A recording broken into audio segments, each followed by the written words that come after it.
Assalamualaikum warahmatullahi wabarakatuh. Perkenalkan, nama saya Ahmad Tosari, Guru Pendidikan Agama Islam di SDN Rampacala Kedua, Kota Malang, Jawa Timur. Sekaligus saya sebagai mahasiswa PPG dalam jabatan batch 2 kategori 1 di LPTK UIN Maulana Malik Ibrahim, Malang, dengan nomor PPG 3573 530000783. Pada kesempatan ini, hari Jumat 1 Desember tahun 2023, saya akan melaksanakan pembelajaran media model kooperatif media Woodwell pada materi kisah teladan Rasulullah dalam peristiwa Fathu Mekah. Tepatnya pembelajaran ini saya laksanakan di fase C, yaitu kelas 5 pada tahun pelajaran 2023-2024. Berikut video pembelajaran yang saya laksanakan. Semoga bermanfaat. Terima kasih atas perhatiannya. Akhir kalam, wassalamualaikum warahmatullahi wabarakatuh.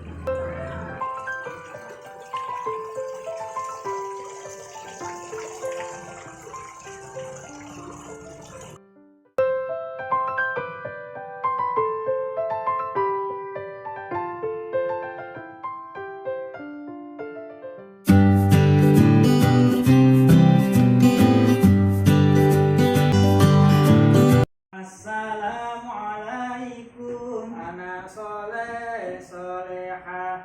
Waalaikumsalam Pak Guru yang cakep. Puji syukur alhamdulillah atas rezeki yang dilimpahkan. Semoga semuanya selalu berkah. Assalamualaikum. Waalaikumsalam. Alhamdulillah. Semuanya sehat hari ini? Sehat. Sebelum kita mulai pembelajaran, langkah baiknya kita awali dengan doa dulu ya. Oke, saya minta perwakilan mungkin Ubay bisa datang ke sini untuk memimpin doa ya. Silakan Ubay. Dulu ya. Dulu.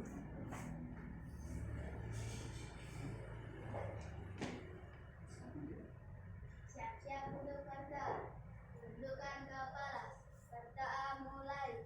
A'udzu billahi minasyaitonir rajim. Bismillahirrahmanirrahim.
warahmatullahi wabarakatuh. Selamat pagi Pak Basori. Selamat pagi anak, terima kasih. Boleh duduk kembali.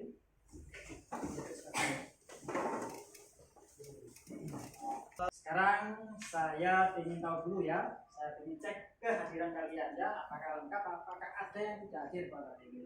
Coba semuanya boleh lihat sekelilingnya. Nah, adakah teman kalian yang bangkunya kosong atau tidak ada? Ada. Ada, siapa? Gina Kak, dia tidak masuk karena sakit. Oh, sakit ya. Ya, mudah-mudahan si Gina cepat sembuh supaya yang bisa belajar bersama kita ya. Oke, dengan baca Al-Fatihah. Al-Fatihah.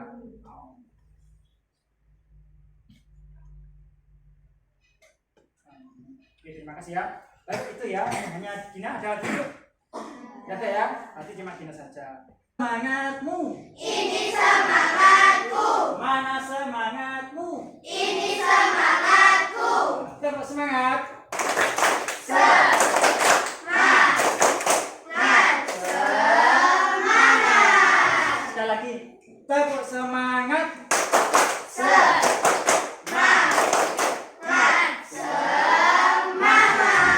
Akan menuju ke pembelajaran hari ini yaitu tentang apa?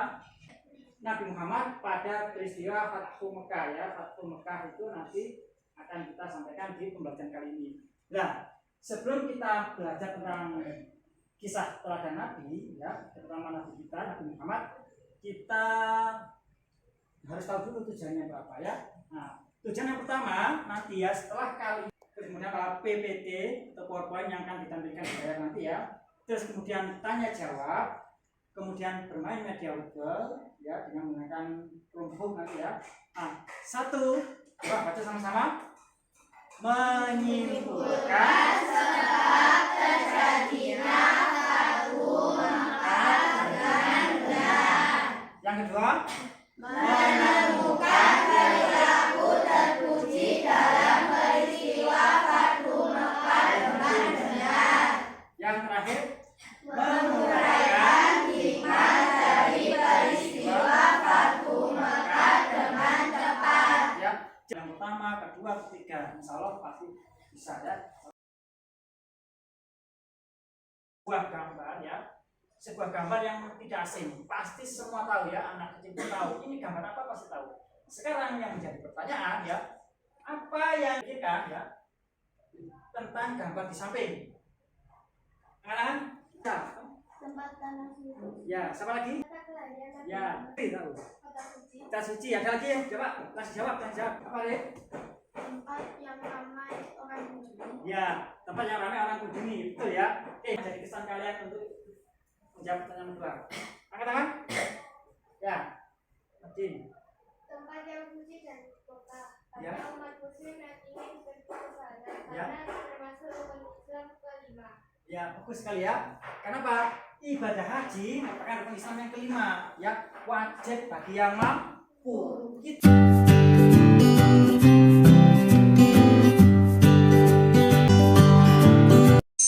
Di sini kota Mekah ya, kota Mekah ya.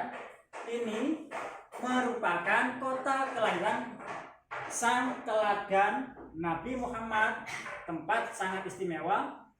Kota yang di dalamnya terdapat Masjid Al-Haram ya. Terus apa? Bangunannya Ka'bah sebagai kiblat umat Islam seluruh dunia. Coba lanjutkan. Kemegahannya sama-sama ya.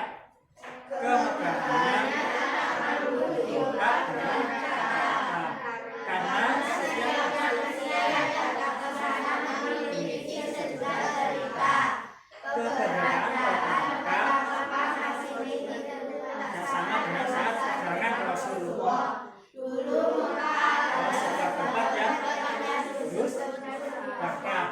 Namun ini jadi kota yang ya, ingat ya, dulu Mekah itu keberadaannya sangat ya sederhana sekali, bahkan berada di padang pasir yang sangat tandus. Bahkan nanti sampai proyeknya 2030 siap-siap untuk menikmati video.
diceritakan. Kalau tidak mengalami sendiri ya tidak bisa merasakan. Ya.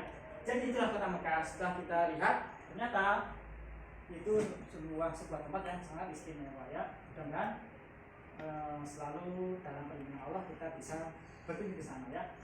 Itu sedikit tentang kota Mekah ya. Bisa dipahami ya? Paham kisahnya ya? Oke, kita lanjut ya. Ada hubungannya dengan kota Mekah. Tidak ujuk-ujuk bagus, ternyata ada prosesnya ya. Nah, oke, kita lanjut ya. Fathu Mekah. Nah, ini yang akan jadi topik bahasan kita hari ini, yaitu tentang Fathu Mekah.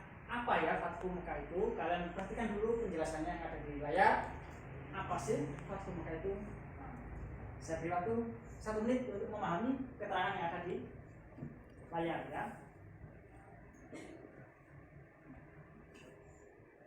Nabi Muhammad, ternyata ya kota Mekah itu tempat lahirnya Nabi Muhammad ya. Tapi ketika Nabi Muhammad sudah dapat perintah untuk syiar, untuk dakwah, menyiarkan agama Islam ya, dia tidak langsung sukses ya. Ternyata apa? Melalui perjalanan sangat butuh perjuangan yang ekstra ya. Ya dicari, ya dimusuhi, ya dihina, bahkan hampir mau dibunuh ya. Tapi tetap berjuang karena apa? Perintah Allah itu yang benar ya. Sehingga apa? Ketika Nabi Muhammad berdakwah di Mekah itu tidak berhasil atau tidak sukses ya, kurang lebih selama 8 tahun di kota Mekah, 13 tahun di kota Mekah berdakwah, pengikutnya hanya sedikit ya. Dari orang dewasa hanya Abu Bakar yang ikut, dari perempuan hanya istrinya itu Siti Khadijah ya, dari anak-anak ada Ali bin Abi Thalib, dan yang lainnya hanya sedikit yang ikut. Sehingga apa? Dia merasa dikucilkan, dimusuhi. Kenapa? Di kota Mekah itu sudah ada agama, dia punya agama, tapi agama itu tidak benar. Yang disembah itu apa? Berhala. Makanya Nabi Muhammad diutus lahir di Mekah itu untuk menyempurnakan. Muhammad lahir di situ untuk menyempurnakan, menghilangkan atau membasmi kebodohan. Makanya pertama kali berdakwah dapat pemusuhan ya, sampai hampir pernah dibunuh ya. Setelah hampir pernah mau dibunuh, Allah perintahkan untuk hijrah ke Madinah ya. Setelah hijrah ke Madinah kurang lebih 8 tahun sukses ya. Hijrah ke Madinah itu sukses ternyata ya. Di Madinah itu banyak pengikutnya yang suka kepada ajaran Islam. Ternyata apa? Islam itu benar agama yang rahmatan lil alamin, itu penuh kasih sayang, penuh kedamaian dan bisa dirasakan ya. Tapi orang Mekah tidak menerimanya karena belum dapat hidayah ya. Nah sekarang bagaimana peristiwa Fathu Mekah terjadi? Ya simak video lagi. Setuju tak? Setuju. Karena di videonya ini yang video tentang Fathu Mekah ya.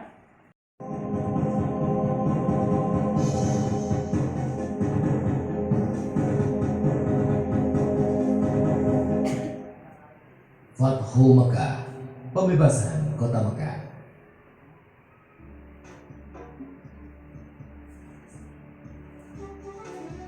Awal bulan Zulqa'dah tahun ke-6 Hijriah, Nabi Muhammad bersama 1.400 sahabatnya bergerak menuju Mekah dalam rangka menjalankan ibadah umroh. Rombongan besar tersebut membawa 70 ekor unta sebagai hewan kurban. Para sahabat Nabi sangat antusias mengikuti perjalanan ke Mekah, terutama kaum muhajirin yang telah lama meninggalkan kota kelahirannya. Namun, perjalanan mereka terhenti di wilayah Hudaybiyah, 22 km arah barat kota Mekah. Di Hudaybiyah, beberapa orang Quraisy bertanya tentang keperluan rombongan Nabi datang ke Mekah.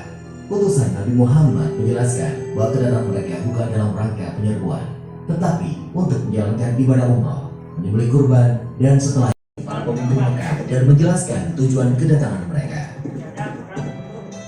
Utsman bin Affan diperlakukan dengan baik oleh para pemimpin Mekah.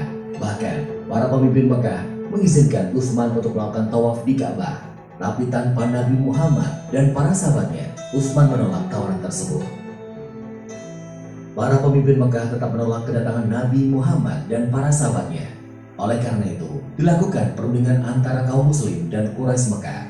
Nabi Muhammad memimpin langsung delegasi kaum muslim, sedangkan delegasi kaum Quraisy dipimpin oleh diplomat senior mereka, Suhail bin Amr.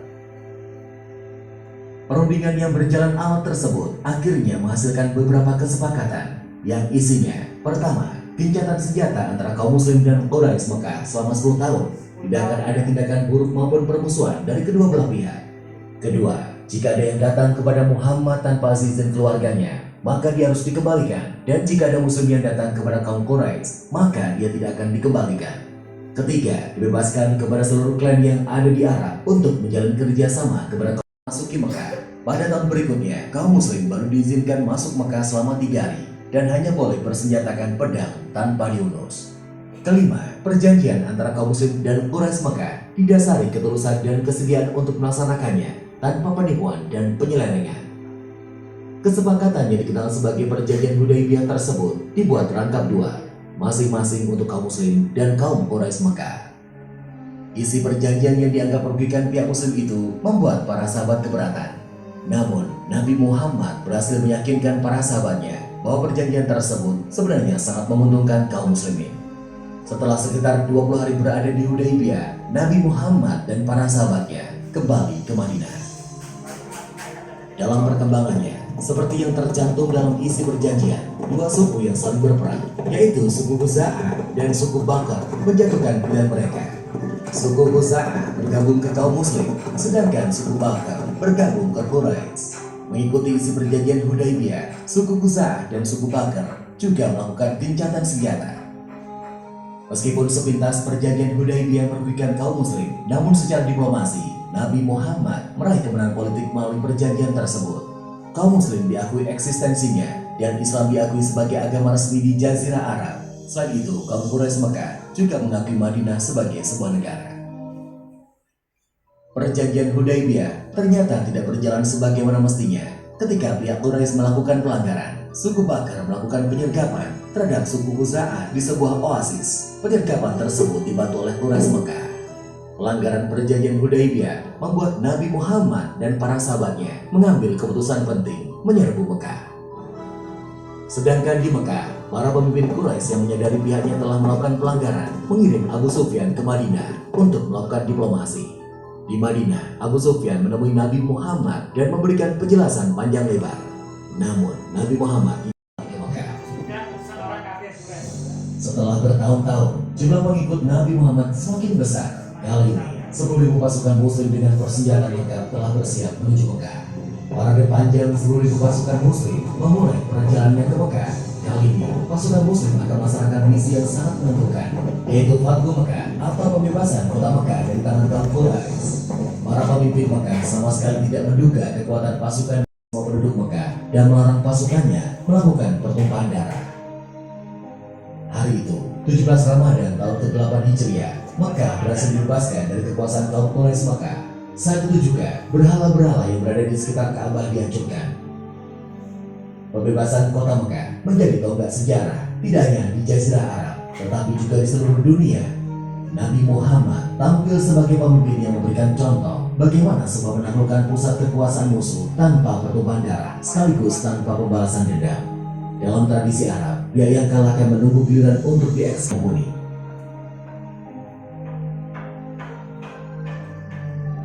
Setelah Ka'bah dibersihkan dari berbagai jenis berhala, Bilal pun diperintahkan Nabi untuk mengumandangkan azan. Di Masjidil Haram, Bilal yang mana? Oke, sudah cukup ya. Sehingga pada tahun ke-8 setelah di Madinah, Nabi Muhammad itu dan para muslimin di kota Madinah ingin pergi ke kota Mekah dengan tujuan haji atau umrah. Ya, lembar kerja ya. Lembar kerja sambil kalian ngerjakan akan saya bagikan produknya di masing-masing meja ya. Ini satu kelompok, satu kertas ya. Nanti itu dibaca petunjuknya, diisi sesuai dengan bahasa kalian ya. Kelompok ini ya, kelompok satu ya. Terus kemudian di bawahnya ini ada lembar kerja individu ya. Nanti saya baca ya.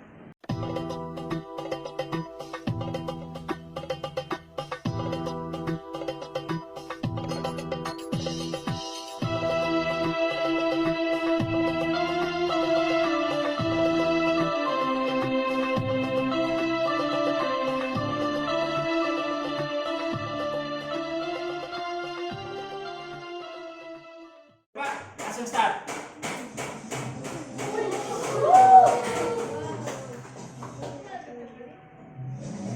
Question pertama, ya. Apa yang belum?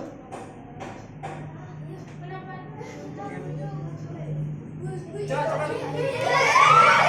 Kita waktunya nutut tidak? Masih nutut.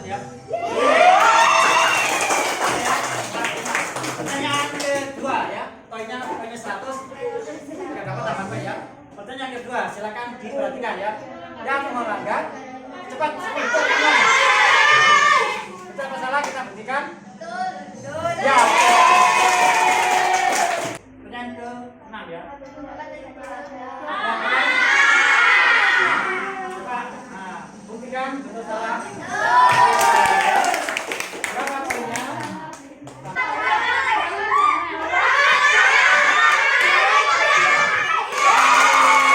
Makin besar. Pesannya cepat, jangan lupa. Betul? Berapa poinnya? Oke, kembali ke tempat.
Assalamualaikum warahmatullahi wabarakatuh. Waalaikumsalam warahmatullahi wabarakatuh. Kami akan mempresentasikan tentang isi perjanjian Hudaybiyah. 1. Pengikut Nabi tidak boleh menjalankan ibadah umroh pada tahun ini, namun boleh mengerjakan ibadah umroh tahun depan, jadi tidak boleh melebihi tarif usahain. 2. Tidak boleh menyerang selama 10 tahun. Yang ketiga, pengikut Nabi Muhammad yang kembali ke Mekah dipersilakan untuk bergabung dengan kaum Quraisy. Yang keempat, menolak kaum Quraisy untuk menjadi pengikut Nabi Muhammad ke Madinah. Wassalamualaikum warahmatullahi wabarakatuh. Waalaikumsalam warahmatullahi wabarakatuh. Beri tepuk tangan untuk kelompok yang berhasil yang kebetulan. Oke teman-teman, siapa yang ingin bertanya? Nasni, kapan Nabi Muhammad pergi ke Mekah? Pada tahun ke-6 Hijriah. Terima kasih. Tepuk tangan untuk kelompok yang berhasil. Ya.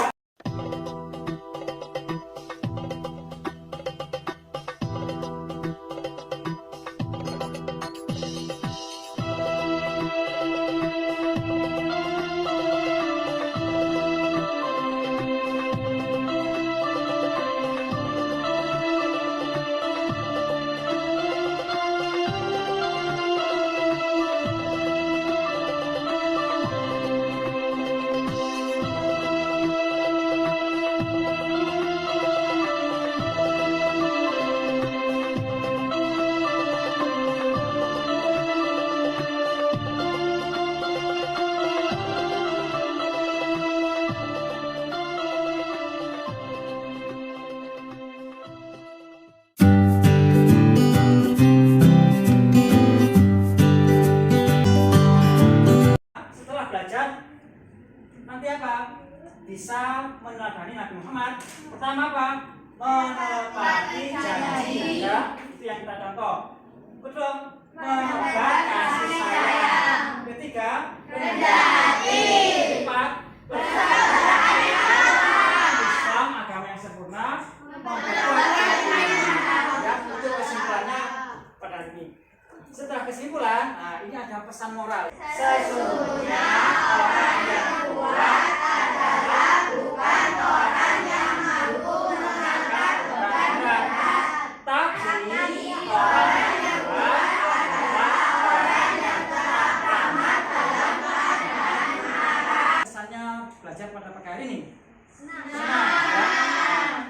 ilmu baru apa? Tidak? Mudah-mudahan bermanfaat ya. Oke, kita akhiri ya pembacaan ini dengan baca hamzah sama-sama. Alhamdulillahirabbil alamin. Oke, untuk doa saya minta Ubay untuk kesini untuk pimpin doa apa? Mengakhiri pembacaan ya. Oke semuanya. Ya, oke. Ya. Persiapan. Persiapan. Bentukan kepala. Kita mulai. A'udzu billahi minasyaitonir rajim. Bismillahirrahmanirrahim. Subhanakallahumma wa bihamdika asyhadu an la ilaha illa anta astaghfiruka wa atubu ilaik. Selesai. Berdiri.